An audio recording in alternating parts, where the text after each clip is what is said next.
Hi guys, welcome to my YouTube channel. In today's video, I would be making this Oscar de la Renta dress that I have been eyeing for the longest time, and I'll be making it from scratch.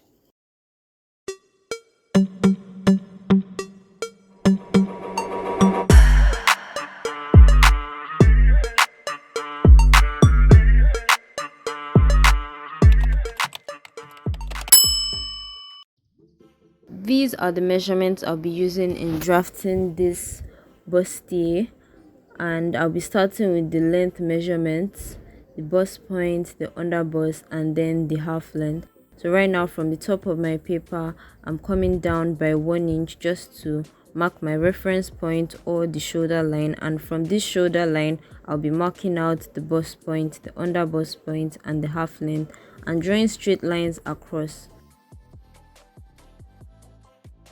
Now from the shoulder line, I'm coming down by 6 inches to mark my chest line, and I'll also be drawing a straight line across to mark this. 1 inch up from the bust line, I'm going to be marking a straight line to indicate the armhole line. Now from the center front line, I'm marking the nipple distance, which is 7, divided by 2 is 3.5. So I mark 3.5 from the center front line and drew a straight line upwards. On either side of this vertical line, I'll be marking out 1 inch to give me a 2-inch wide dot, and I'm going to be drawing the dot just like I'm doing in the video. At the chest line, I'll be marking the chest dot, which is 2 inches wide, to prevent gaping at the chest area, and then I'll be drawing out the dot legs like so. At the bust, I'll be carving out the dot at that point so I don't have any issues while I'm sewing. Now at the bust, I'm marking out my bust measurement divided by 4, which is 8, and adding 1.5 inch sewing allowance. I'm also marking out my under bust and waist measurements divided by 4, while making sure to add the dart allowances, and then I'm also adding sewing allowances of 1.5 inches, and then I'll be drawing out my side seam. The side seam at the bust exceeds my bust measurement a little bit, and I'll be explaining why later in the video. Now I'm cutting out the pattern at the waist, and I'm cutting open the dart at the nipple distance point. I'll be drawing out the side dart, and it is 1 inch wide because the half length in front is longer than the half length at the back by 1 inch. I'm folding the side dart and closing it, and at this point I'm indicating that the side seam exceeds the bust measurement by about 1 inch, and I'll be removing this 1 inch when I'm drafting the back pattern. So I'll be removing 1 inch from the bust measurement while drafting the back pattern. Now I'm making the side seam look a bit better and folding the chest dart. Now that I've folded the chest dart, I'll be redrawing the shoulder line, and then remember that the chest line is 6 inches from the shoulder line, so I'll also be trying to mark that as well on the pattern. And then the next thing I'm doing is just to freestyle a way to get the appropriate neckline just like I want it to look. Now I'm labeling my pattern, and then I'm cutting out the pattern, and so we are done with the drafting of the front pattern. Now going straight into the drafting of the back pattern, I'm doing the same thing, and the only difference with the back pattern is that the half length at the back is shorter than the half length of the front by 1 inch. So I used 15.5 inches in front, now I'm using 14.5 inches at the back, and I'm marking out the bust line, the under bust line, and then the half length at the back.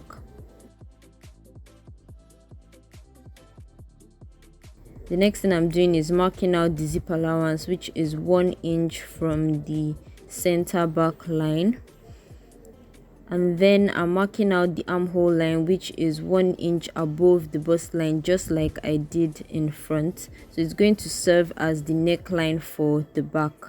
Now I'm marking out my horizontal measurements divided by 4. So my bust divided by 4 is 8 inches. Now remember that the front pattern, the side seam exceeded the bust measurement by 1 inch. So I'm making sure to remove this 1 inch from the back measurement, and then I am adding the sewing allowance of 1.5 inches to this. At the waistline, I'm adding my waist measurements, and then I am adding 1 inch dart allowance to the waist, and then the 1.5 inch sewing allowance to the waist as well.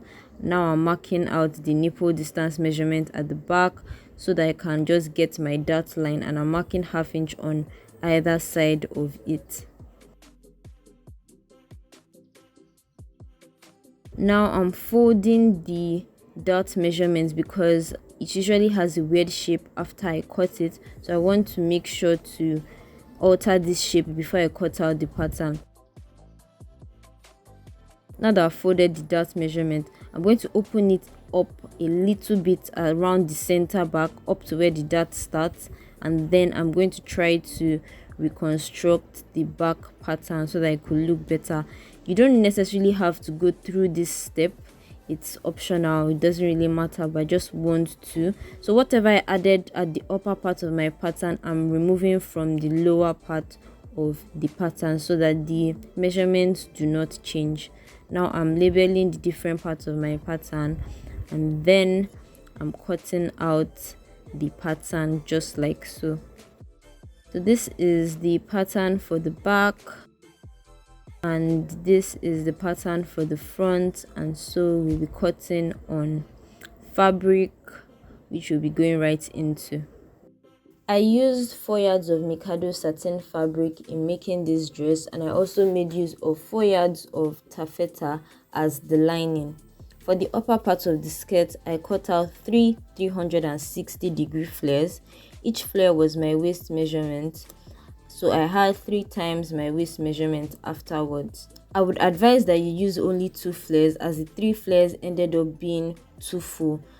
The skirt length is 23 inches to my knee, and the length of each flare was 8 inches. So for the lower part of the skirt, I'll be making use of 15 inches so that I can get a total of 23 inches.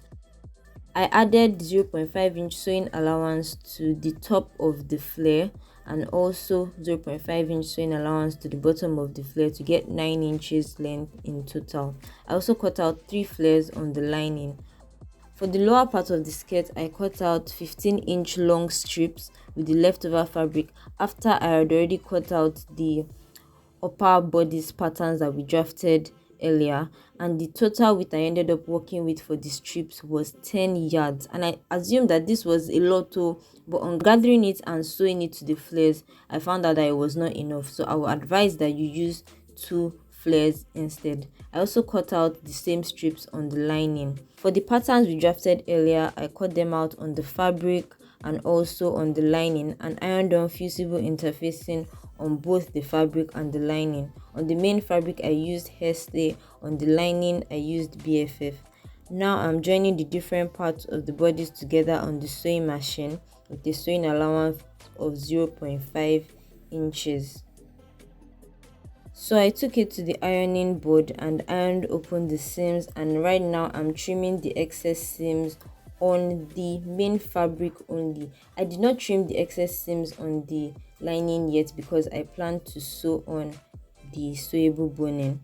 Right now I am marking the points at which I'm going to be sewing on the sewable boning on the lining only.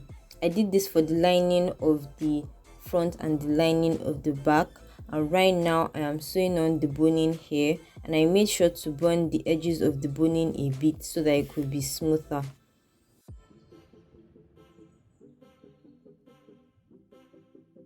So this is me currently sewing on the boning on the seams that we did earlier.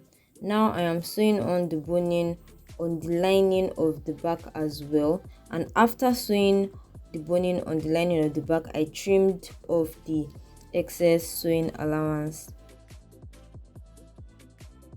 Now I am sewing the main piece of the front as well as the lining and joining them together at the top with a sewing allowance of 0.5 inch, and now I am top stitching the excess seams on the lining. I also did the same for the two back pieces of the upper bodice as well, and I also top stitched. I trimmed out the excess seams off camera and ironed the top of the bodice for both the front and the back pieces, and this is the result. I also overlocked the raw edges. Now I am sewing the front and the back pieces together at the sides using the sewing allowance I gave earlier in the video of 1.5 inches. To the skirt, I ironed on interfacing BFF specifically only to the main fabric of the flare, and here are the main fabric and the lining strips of the lower part of the skirt. Now I'm joining the three pieces of the flare, the main fabric separately and the lining separately.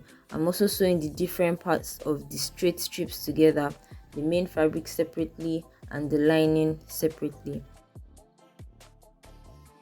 I pinned the lining and the main fabric of the flare together with the wrong sides facing each other and overlocked the raw edges. Now I am sewing on the crinoline at the bottom edge of the straight strips. The main fabric is at the bottom and its right side is facing the right side of the lining, and then I placed the crinoline on the wrong side of the lining and sewed everything together with a 0.5 inch sewing allowance. I took the straight strips to the ironing board and ironed them for an entire 2 hours. This was the most stressful part of making this dress. I did not enjoy this at all.